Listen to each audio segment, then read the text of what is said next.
Veterans get together in Charleston. Talent auditions come to Hinesville. Learn how you can prepare for tax season.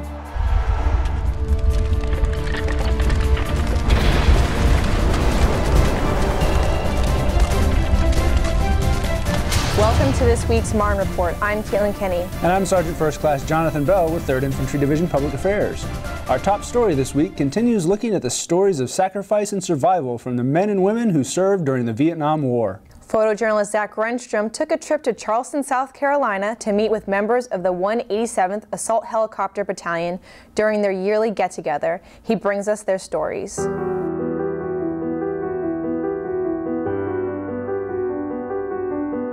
I was actually married and had 3 kids at the time that I joined, and my relatives, my brother, and everybody had fought in wars, and I just felt, I guess patriotism took over, and I just felt the need to get into service and fight for my country. I got a little draft notice saying you've been drafted. You know, your friends and neighbors and all that good stuff.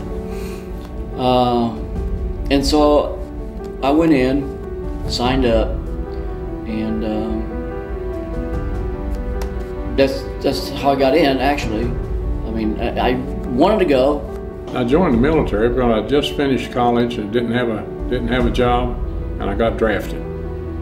And flying a helicopter gunship seemed to be the most exciting thing I could think of. I got my little letter to come take a physical, and I knew what followed, you know, so I started looking at recruiters. All my family had always been in the military, and so when I graduated from high school, it was a no-brainer. Well, at the time, everybody else was getting drafted too, so I figured it wasn't that bad. But I didn't want to get drafted, so I went down there and enlisted, because I didn't want to get in the infantry side. I wanted to get some kind of school out of it. I was in college at the time. Asked me what I wanted to do then, and I told him just it didn't matter, and he said, well, would you like to fly? And I said, absolutely. So that's how I got to flight school. I was gung-ho at the time. I mean, I was really patriotic. And so I decided to get in, and like I said, I was drafted, but then I took another year to 3 years, so I wouldn't go infantry. I didn't want to go to infantry, so I took another year, and I wanted to go into aviation. I was real anxious about what was going to happen, where I was going to be, what the conditions would be like. And I didn't get the choice about where I went in Vietnam. I was just assigned to a unit. That unit was 187th Assault Helicopter Company. I was fortunate in that I was assigned to a unit at Fort Bragg, which was forming up to go to Vietnam. So we went over as a unit, the 187th, and I was one of those original guys. There was probably a dozen guys, pilots, that I had went to flight school with, so I already known them for most of the previous year. And then we stayed at Fort Bragg from like October to March. So we even got to know the families and the kids and all that. So it wasn't much of for me, it wasn't scary to arrive in Vietnam because I knew I was not arriving alone. My very first reaction when I come out of the door of the airplane, the humidity just got me. The heat, was, in the 90s, probably low to mid 90s in the daytime, and just, probably about the same humidity. I mean, it's just like you can smell death when I got over there. It just hits you. And death. That's just what it reminded me of when I looked out the plane, started walking down steps. It was it's almost like, oh my God, why did I do this? In a bus, no weapons, and tracers flying around. So that impression was to say, what am I doing here? Miserably hot. I got there in May, and I guess, I don't know what the temperature was, but the smell, the one thing I can remember most about going to Vietnam was when I first landed, the smell, the stench, and that still sticks with me today. That was the one thing I remember when I got off of that plane. They put us on a bus and took us to the reception center, and I said, "Damn, the smell was just awful." The first night that I arrived in the unit in the 187th, my XO at the time, Major Gaffney, took me over to the commanding officer to report in, and he was telling me on the way over that you're really lucky. We haven't had a rocket or mortar attack in a couple of weeks. That night it rained rocket and mortars all night long. So I huddled in a bunker and just tried to realize what in the world did I get myself into. We had 28 aircraft. We carried 56 pilots. And the year that I was there, we lost 13 people that got killed. We had 13 that was injured bad enough to come back to the States. It wasn't a real safe place to be. Other times we'd go in and you'd fly the last ship, which is called Trail, and then if anybody goes down, it's your responsibility to go down and help them, get them out, get them on your helicopter and get them out of there. And just a couple times we did that, and that was kind of scary too, because as you're running to help them, you didn't know if anybody's going to shoot you. November the 17th, 1967, we put a company or a battalion, I forget if it was a battalion lift or a company lift, into a landing zone. And the landing zone, the NVA, the Viet Cong, whoever, they were waiting on us. And we got at least, as I recall, 2 aircraft shot down in the LZ. To make a long story short, it ended up being a long day trying to get our guys out. And I think the thing that really stuck out in my mind was our company commander, Major Burns at the time, when you could just see the frustration in his face that we had guys down in the LZ, some dead, some alive, that we just couldn't get in and get out. We couldn't get in and get out in a timely manner. And a sister unit had to be called in because we'd all been, even though we were still flying, we had, most all of us had numbers of holes in our aircraft. So the battalion or group commander called in a sister unit, and they were able, after dark, to actually get in and get our guys out. I think the look on the commander's face when he felt that helpless really tugged at my heart. You get home, people shun you, spit at you, fuss at you, cuss at you, everything. And I'm still waiting for a welcome home. I don't think they had any idea what sacrifice went on, and you know, proved that by, you know, the guys that we lost. When I got back to Eglin Air Force Base, as a matter of fact, on the day I returned back, a fella spit on me, and I hit him, and I got through customs real quick then. They seen what had happened and got an aircraft out of San Francisco going home for leave. It wasn't a good time to be a Vietnam veteran. By second tour, I was coming home second tour, I guess it was October of '70. So what I did when we landed in San Francisco, I went to the bathroom and took off my uniform, put on civilian clothes. Those people I didn't like. I still don't like them. Those people who admits to me that they protested the Vietnam War is not a friend of mine. I would do it all over again the same way, under the same circumstances. I think that it was a necessity, even though we did not salvage South Vietnam from communism. I still think that the Vietnam War was a necessity, and if I thought any different, I would probably be depressed from that. I'm proud that I went to Vietnam and fought for my country. This week marks the official inactivation of our 2nd Brigade Spartans. A few months back, the Marne Report talked to 2nd Armored Brigade Combat Team Commander Colonel Scott Jackson and Brigade Command Sergeant Major Stanley Varner about the inactivation process. As many of you know, the Army is reducing its end strength to 490,000 by the end of fiscal year 2015, and the 2nd Armored Brigade Combat Team is one of the brigades that have been chosen to deactivate. Recently, we received official confirmation that 2nd Brigade will formally deactivate no later than January 15, 2015. Up front, I'll reiterate what I have been saying from the beginning. 1. This transition does not mean that we are losing our jobs. In the end, all of us will be reassigned to units here at Fort Stewart or within the rest of the Army. 2. We are committed to accomplishing this in a manner that is smart and minimizes undue strain on families. 3. We will keep you informed. As soon as confirmed information is available, we will pass it to you. So what do we know right now?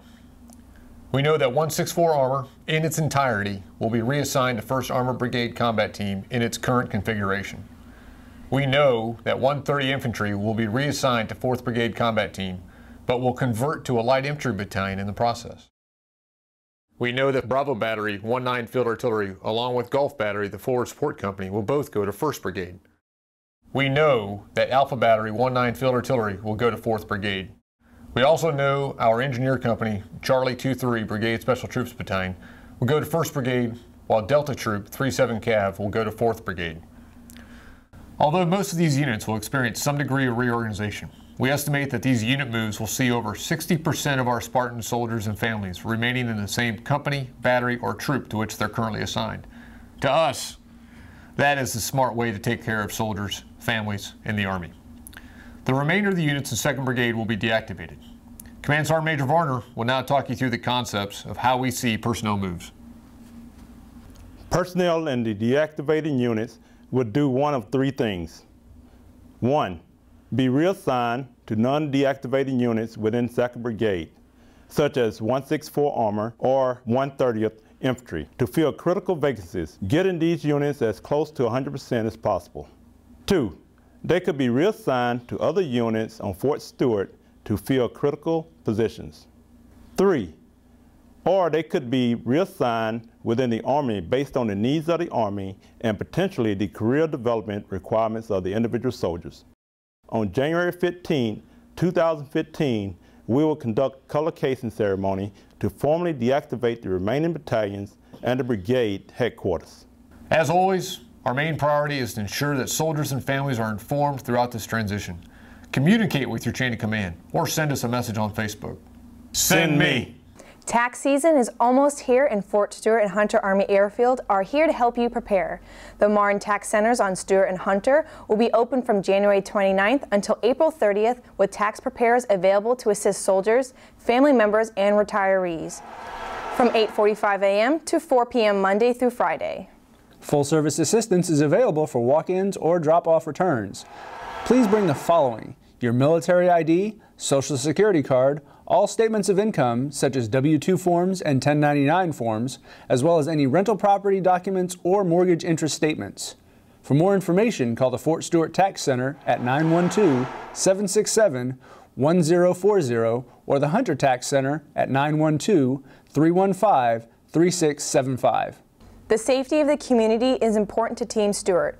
From December 29th to January 4th, there were 3 DUIs in 3rd ID. Don't let alcohol end your career. Have some Marne pride. Don't drink and drive. Coming up on the Marne Report, find out how you can participate in the upcoming performance tryouts. They served with pride and honor. Army National Guard. United States Marine for 5 years. I'm an Army veteran.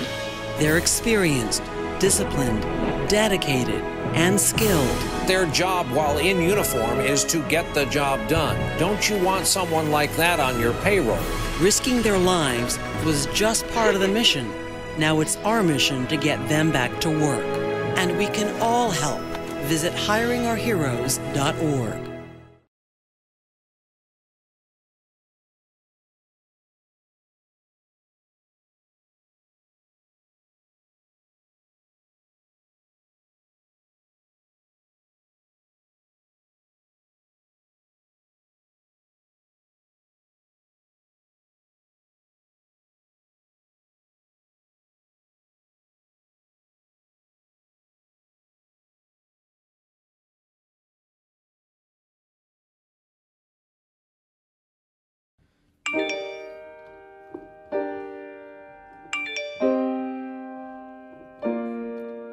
And you try your best, but you don't succeed. When you get what you want, but not what you need. When you feel so tired, but you can't sleep. He's not one of us. Stuck in reverse.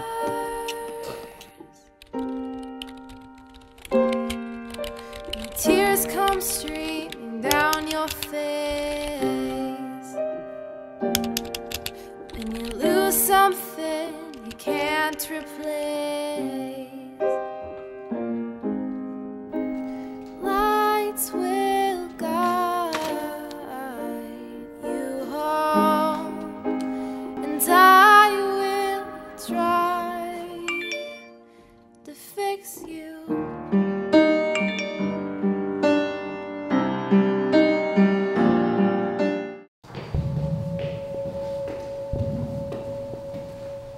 Oh, hey, you know, you was looking pretty good in those PTs this morning. So when we gonna hook up? I told you before, man, I got a boyfriend. Why don't you just leave me alone? Come on, you know you want this.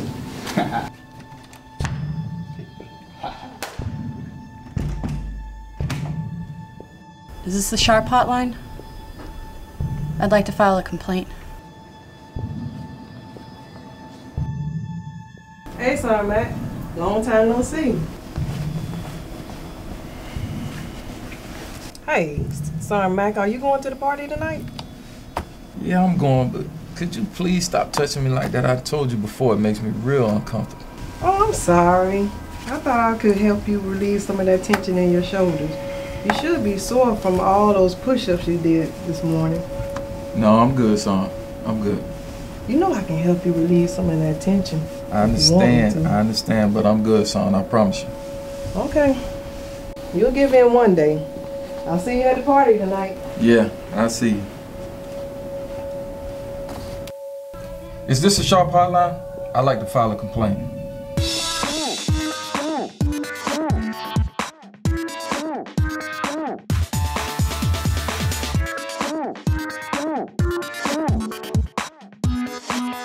Hey man, let's go to the block.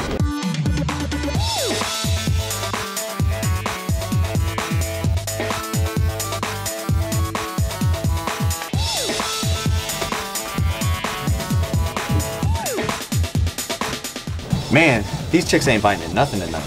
I know what you mean, man. The party's popping, but these fish ain't been biting, if you know what I mean. That's why you gotta do what I do, man. I wait till they get a little alcohol in their system. Man, it makes the process a whole lot easier. Man, I should try that trick. Hey, dude, you better chill out before you get yourself into a bad situation. It's all good, man. It works every time.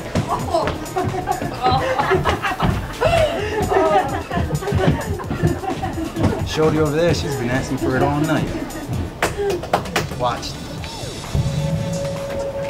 Go, go, go, go. Ah! One more. Yeah! Wait, are you okay? That's my boy.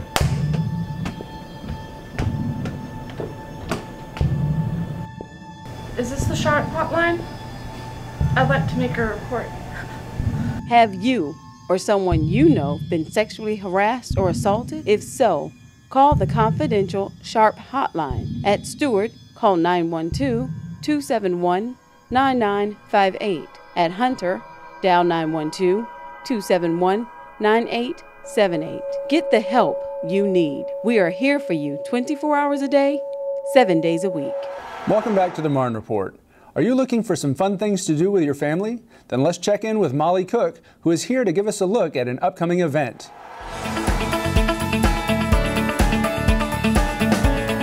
Hi, I'm Molly Cook, and this is your MWR Minute. Join your friends and other NFL fans during the Super Bowl 49 party on February 1st at Thunder Run in Club Stewart. Admission is free and the doors will open at 5:30 p.m. Some of the evening's festivities will include door prizes and food and drink specials. In addition, a raffle drawing for preferred seating will be held 30 minutes prior to the start of the game. But that's not all. Squares will be played each quarter, and the winner will receive a free plate of loaded nachos. Don't forget that you must be 21 in order to drink. For more information, give the club a call at 912-767-4717. To learn more about our upcoming MWR events, visit us online at www.stewartmwr.com or www.huntermwr.com.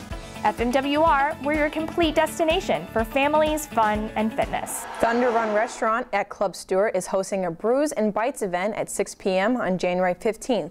Club Stewart's master chefs and the Service Brewing Company of Savannah are pairing hors d'oeuvres and featured beers for a night of taste that will delight your palate.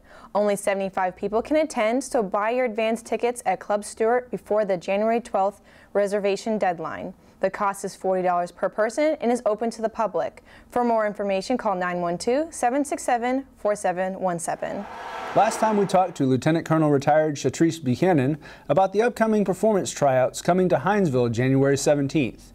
For those who missed it, or if you want a refresher, here's what she had to say. In a few weeks, producers from LA will be coming to Hinesville to see talented youth in our area. Joining us in the studio is Lieutenant Colonel retired Shatrice Buchanan, who is here to talk more about the performance tryouts. Welcome. Thank you. What can you tell us about the tryouts? Who can participate and what are they looking for? Well, the auditions are for youth between the ages of 5 and 19. And so we're looking for the region's best talent in singing, dancing, miming, puppetry, instrumentation. So if you have a talent, we are looking to showcase our best. Why is the chapel sponsoring this event? Well, the chapel thought it would be, it fit with their overall objectives of outreach. So they're looking for events that synergize the communities. They look for events that are fun, and at the end of the day, bring them to the chapel for family-centered events. And then it's the type of event that builds resiliency among families. And is this the first time that this is happening, or like where did you hear about this? It would be the first time here on Fort Stewart. But Celebrating Youth is a trademark, a 20-year trademark program based out of Los Angeles. And so there are a group of celebrities who are donating their time to spend time with our youth to provide an industry standard experience with a professional audition and a professional showcase. So it is not a competition, it is an opportunity for your youth, our youth, to experience a professional showcasing with their talent. We have two people, Private First Class Ayeti and Army Spouse Celeste Benton, recently who went very far in talent competitions this year. So what do you think of the talent in our community? Absolutely outstanding, and so with the support of the community and with the proper distribution of information, I believe that the more and more we distribute the information about the programs that we bring to the community, that we'll discover all the gold, the gems that we have here. But the talent is endless. We've been our business and our associates have been working in the field of arts for several years here now. Awesome. So. And can you tell our audience where they can register or find more information? You can first go online at celebratingyouth.net. You can also call 323-871-8554. And when is this event at the Main Post Chapel? The event, the showcase is on February 21st, which is a Saturday at Main Post Chapel. Well, thank you, Ms. Buchanan, for speaking with us today about this upcoming event. Thank you, Caitlin. To find out what's happening across Fort Stewart and Hunter Army Airfield, we turn to the Frontline newspaper. Let's check in with Managing Editor Elvia Kelly for this week's news.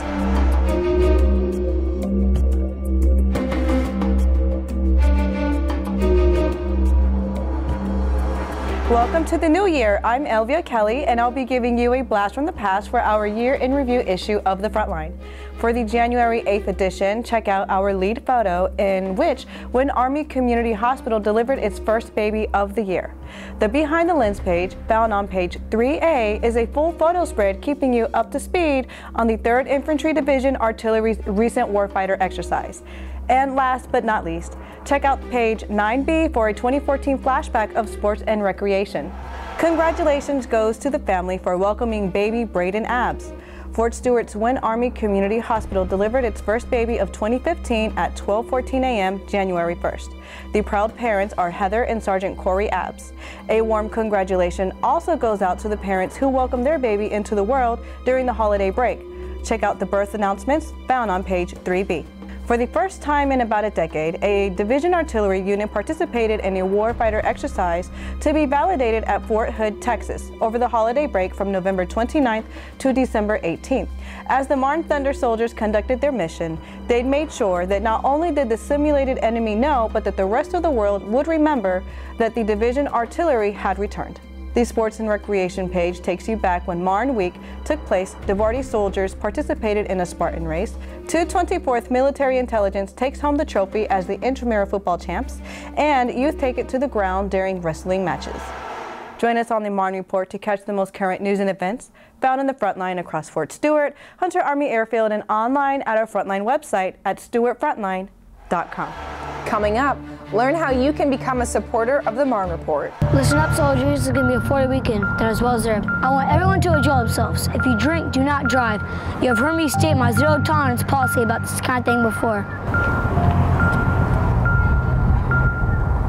Sergeant Zero, pay attention. This is important. Drunk driver rules are Article 15. Am I understood? Roger, Sergeant Major. Sergeant Major's right. I don't want to give anyone another Article 15 on Monday. Company attention. Dismissed.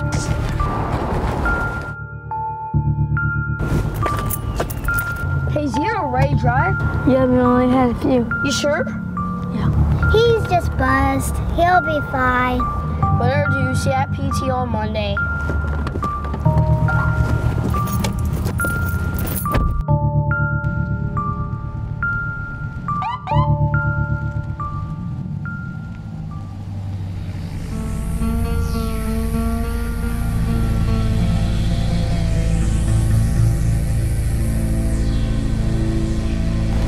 How you doing, sir? Sergeant Evans, Fort Stewart Military Police. Let me see your license, registration, proof of insurance. All right, so you've been drinking tonight?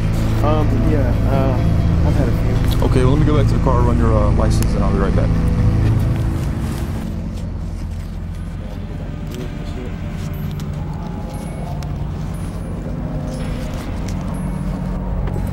All right, sir, could you go ahead and step out of the vehicle? I'm going to place you on apprehension for suspected DUI.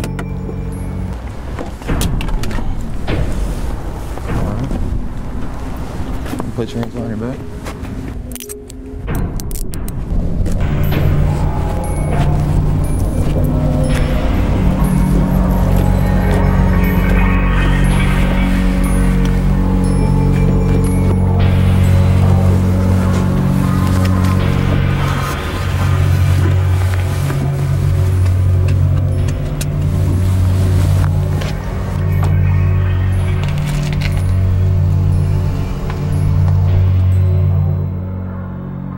Sergeant Zero, after looking at all the evidence presented to me, I find you guilty of driving while intoxicated. I take this matter very seriously, as you could have injured yourself or other innocent people. Your counseling file indicates you signed the Marne Pledge, and you were briefed on the consequences of driving while intoxicated, yet you chose to make a childlike decision to do so. Do you have anything to say before I decide your punishment? No, ma'am. You're dismissed. Wait outside.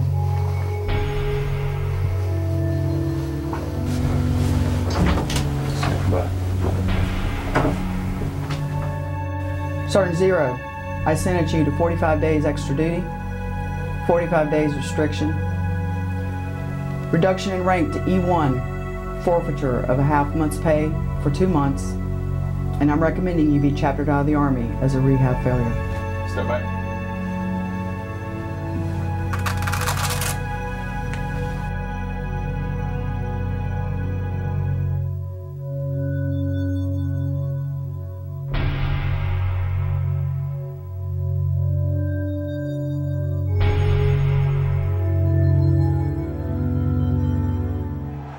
Welcome back. Did you know that the 3rd Infantry Division is on YouTube? And even better, you can find this show on there too. On YouTube, you can search for the Marne Report and subscribe to our page. We'd love to read your comments about the show. That's all for this week's Marne Report. You can watch the Marne Report in the morning at 5, 5:30, and 8 and 8:30, noon, and in the evening at 5 and 5:30, 9 and 11. Or, as always, check us out on the web at stuart.army.mil, on Vimeo at vimeo.com/3rdID, and on the 3rd ID YouTube channel. Have a great week. Rock of the Marne.